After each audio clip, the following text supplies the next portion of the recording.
You know, Sonic the Hedgehog's been getting quite a bit of attention more recently. As one of the first video game series I grew up with, it's amazing to see that between Sonic Frontiers, the movies, cartoons, and comics, this little blue guy who loves adventure has been having an overall pretty good past few years. So, looking ahead to the future of the series, with the new 2D classic Sonic game on the horizon, I wanted to go back to the Sonic game that arguably sparked the modern revitalization of the Blue Blur, and challenge myself by putting a spin on everyone's favorite follow-up to Sonic 3 and Knuckles. No, not that one. Oh god, no, not that one. Okay, now you're just messing with me. Yes, there we go. The rules for the challenge this time are fairly straightforward. We'll be attempting to beat Sonic Mania without getting hit. Though, I'll throw on a few additional caveats to make things a bit more interesting here. On top of not getting hit, I'll also be avoiding the use of shields and invincibility monitors, as the extra protection those can provide can be invaluable in certain stages. We'll also be breaking up this challenge by individual zones, rather than attempting to complete a full game run with this rule set. While it would certainly be a lot more difficult, there's a few random factors in some of the later stages that would definitely make it more unfun more than anything. Also, while not a restriction per se, we'll be doing this challenge with Sonic, as his ability set is the most basic of the 5 playable options we have. Can't fly over level geometry, nor protect ourselves from damage with a hard shell here, no siree. Anyway, with the rules of the challenge out of the way, hello everybody! Stupid Studios in here, and today we're going to try and beat a perfect run of Sonic Mania. So, without further ado, let's blast right through with Sonic Speed!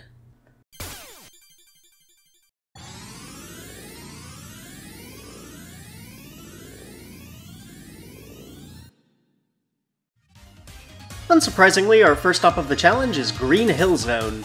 Act 1 is pretty standard, the only thing worth noting here is to be careful of the moving column section towards the end of the level, as it's really easy to fall into the spikes here. Act 2 is a different story, however. Due to the heavy emphasis on verticality, it can be pretty easy to get sniped by oncoming buzz bombers as you attempt to get to higher ground. We also gotta be somewhat careful going through here, as they put a flame shield directly on one of the main paths where you can accidentally collect it if you're not careful. The boss fight against the Death Egg robot is also pretty straightforward, though at the time of attempting this challenge I forgot that the legs don't have a hitbox, so I ended up playing with a bit fancier footwork than I really needed to here. Either way, just gotta be mindful of the extending arms when landing your hits, watch out for the bombs, and be sure to take out the boss quickly, as there is a time limit on this fight before you reach a cliff. Other than that, 8 hits and we're able to move on to the next stage. Unlike Green Hill Zone, where the challenge was more in Act 2, here Act 1 ends up being the more difficult to proceed through. Due to the numerous spiny badniks that are present here, not being aware of your surroundings can lead to them pretty effortlessly getting a potshot in on you with a stray energy bullet. On top of this, they're often found in groups of 2, making things just ever so slightly more tricky to get around them. The mini-boss against the Amoeba droid is also pretty annoying, if only because it's a test of patience more than anything. Playing it safe and waiting for the boss to drop its bubble ring, you can get in 2 hits per cycle. However, you can also go for a 3rd hit right when the ring is spinning horizontally. Admittedly, I've lost a few more lives than I'd care to admit being impatient and trying to kill the boss in 2 cycles rather than just playing it safe and going for 3. But after that, Act 2 of Chemical Plant is honestly pretty easy, being more spectacle than challenge here. And since the Mean Bean Machine doesn't technically have a loose condition within the boundaries of this challenge, outside of actually failing the minigame, somehow, getting to here is pretty much just a free pass to the next zone. And our next zone in question is Studiopolis Zone. Now, nice of them to name a whole city after me, I really do appreciate the gesture. In any case, being our stand-in for the usual casino level, one of the main things to look out for here are the bumpers. Misaligning our jumps on these will oftentimes get us knocked into a hazard, or just block us from proceeding with a level set piece for way longer than we reasonably should be. The badniks here are also pretty nasty, with special mention going to the Tubonauts, which can generate a damaging shield for themselves, and the mic drops that electrify themselves and swing around, frequently placed in some pretty tricky spots, particularly in Act 2.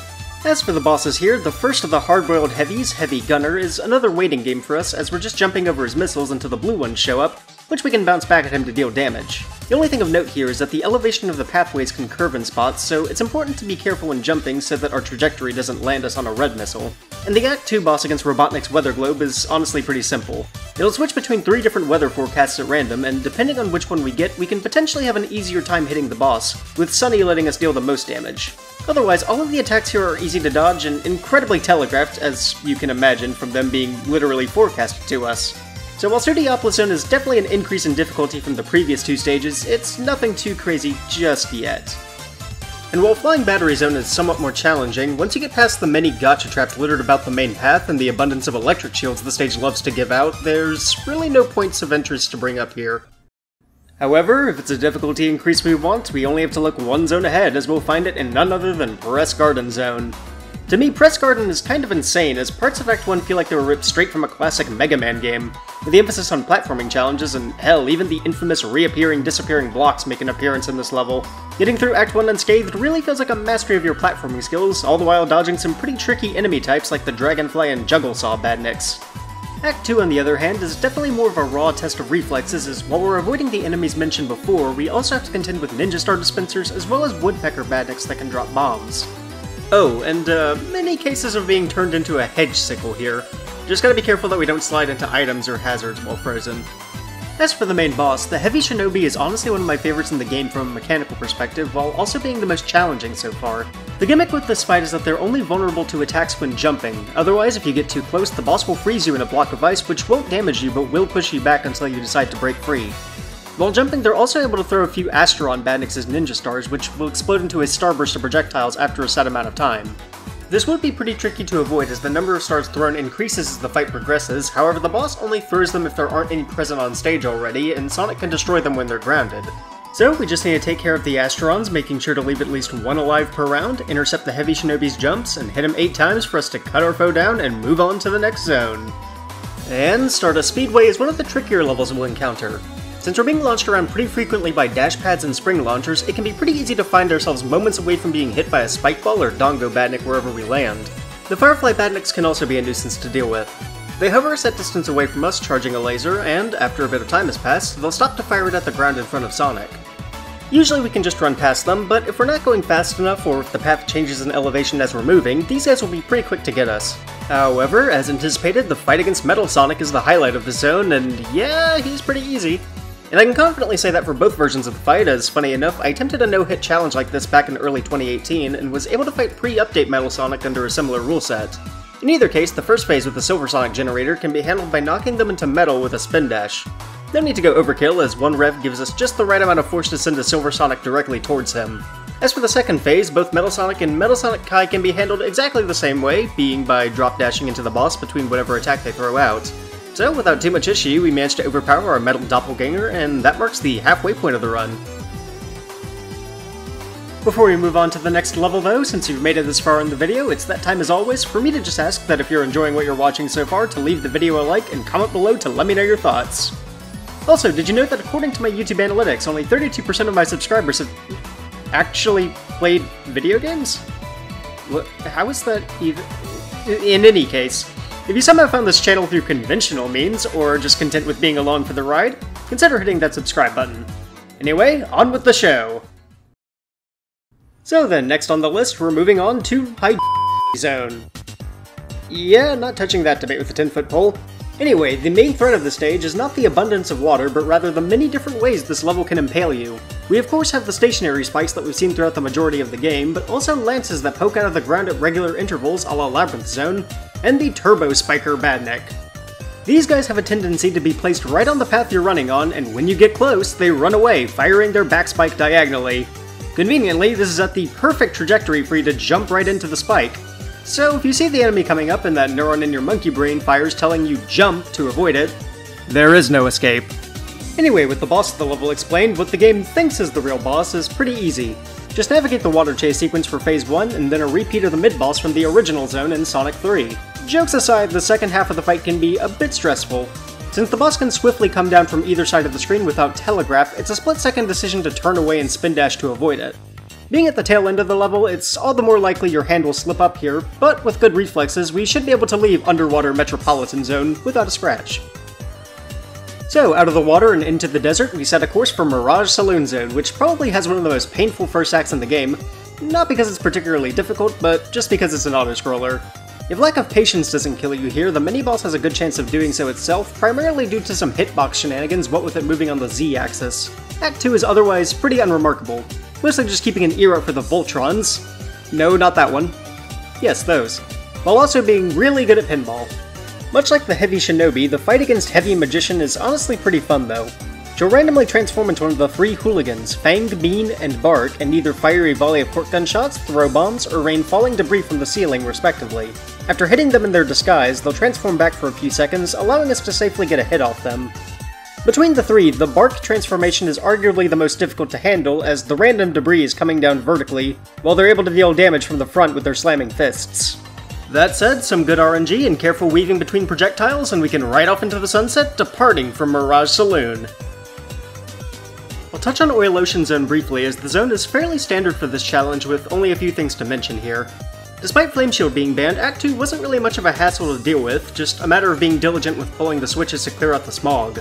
Rather, much like Flying Battery Zone, the main source of grief here came from Act 1. Since the level features a lot of enemy types that like to spit projectiles from afar, much of the stage is a matter of placement memorization and approaching these bits cautiously before proceeding. Not to mention the abundance of spikes that litter the stage, of course. All in all, what else is there to say about Oil Ocean Zone other than, yeah, it's a pretty boring level. Now this is a stage I have a bit to talk about. If you want a stage where the lack of elemental shields is really felt, then look no further than Lava Reef Zone. Let's just get this part out of the way and say that with the Flame Shield you get to avoid a good 50% of the danger this stage poses. The hazards are fire, the boss uses fire, the floor is lava, you get the picture. That's the unsurprising part. What caught me off guard with this level initially was something that seemed very innocuous to me at first. Rexons.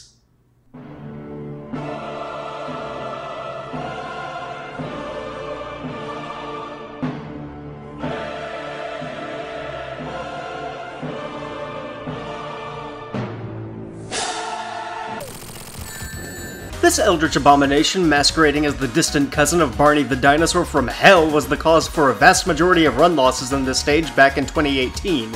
At first, this enemy type seems fairly straightforward to get past, just jump on the head and use the body as a platform. And you'd be forgiven for thinking this, however, several repeats of the stage attempting to fight this enemy as intended, and you'll eventually come to realize just how wonky its hitbox is. In my past experience, I had to be point blank with jumping on its head, otherwise you're taking damage, presumably from the hurt box positioned on its neck, or the shots it spits out from its mouth.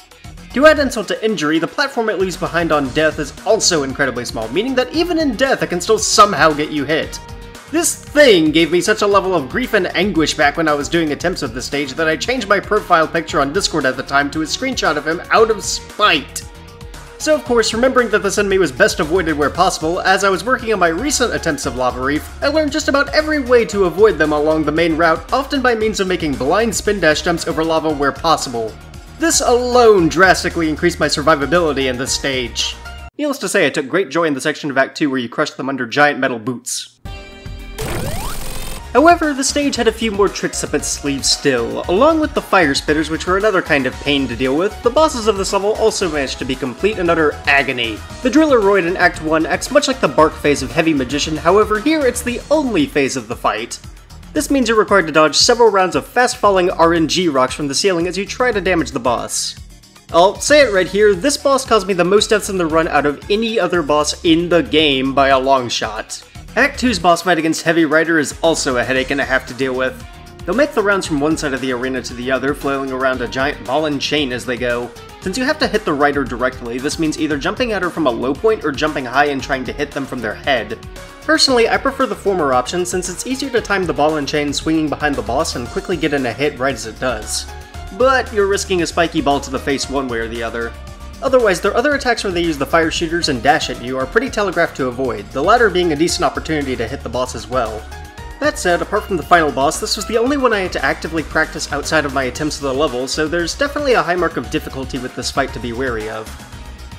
Now, while you'd think the stage following that nightmare would somehow be worse, thankfully that couldn't be further from the truth, as we've made it into what I consider the Eye of the Storm here, Metallic Madness Zone. See, this is another stage I funnily enough have history with, as before attempting this challenge, I already had a good bit of experience here in time attack mode. Hell, I even had some pretty decent times for the first week or so of the game's life. Why did I pick this of all stages, you might ask? The music is a jam, why else?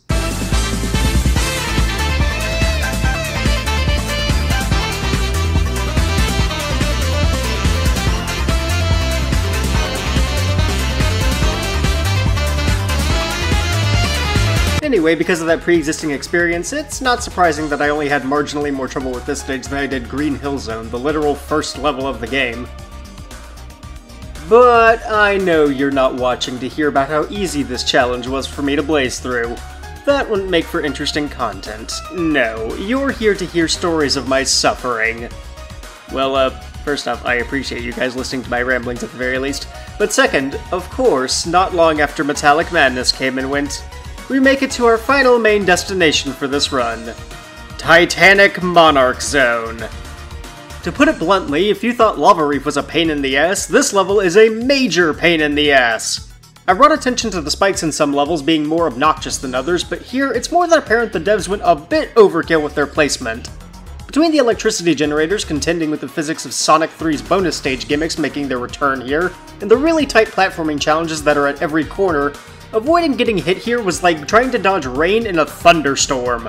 As well, the second act and final main stage of the game is an absolute gauntlet to go through, easily being the longest stage in the game, and featuring a whole lot more of what Act 1 had to offer. And while the mini-boss is fortunately nowhere near as difficult as Lava Reefs, the Phantom Egg at the end of Act 2 is certainly a problem. Seeing as the near 10-minute level precedes the fight, you're probably just a tad bit on edge at this point. And if you thought the stress of picking a direction to spin dash was too much, then you're not going to have too much fun with this fight either. Phantom Egg has two primary attacks, firing 4 missiles locked onto your current position, and electrocuting the wires it's connected to, this being your main window for attacking it. Unfortunately, depending on where it lands when performing the second attack can also determine how many hits you're able to get in at a time, as the safe distance between you and the boss will vary based on where it lands. Fortunately, as the boss takes damage, the wires will fall off, giving us more of a sweet spot to avoid the electricity. However, the third thing the boss can do is occasionally grab Sonic with these weird phantom hands and transport you to a different section of the stage. Here you have to avoid attacks from modified versions of the hard-boiled heavies, rotating which one based on the order you face them in. Gunner, Shinobi, and Rider are easy enough to avoid, but Magician is an incredibly rough phase as it requires you to play a guessing game to see what cup she's under. Guess correctly and you don't get hit, if you remember to stand a little to the left or right of the cup. Guess incorrectly and all the way back to the start of Act 1 you go. Ideally, we'll want to avoid getting to Magician, and luckily after 9 whole attempts of getting to Phantom Egg, we're able to get just the run we need to finally escape Titanic Monarch once and for all. And all that's left is to watch the credits roll and... oh right, I almost forgot. While not exactly a part of the main game, we still have the true final boss to take care of. Beating the Phantom Egg with Sonic, we move on to the final stage of the game. Egg Reverie Zone!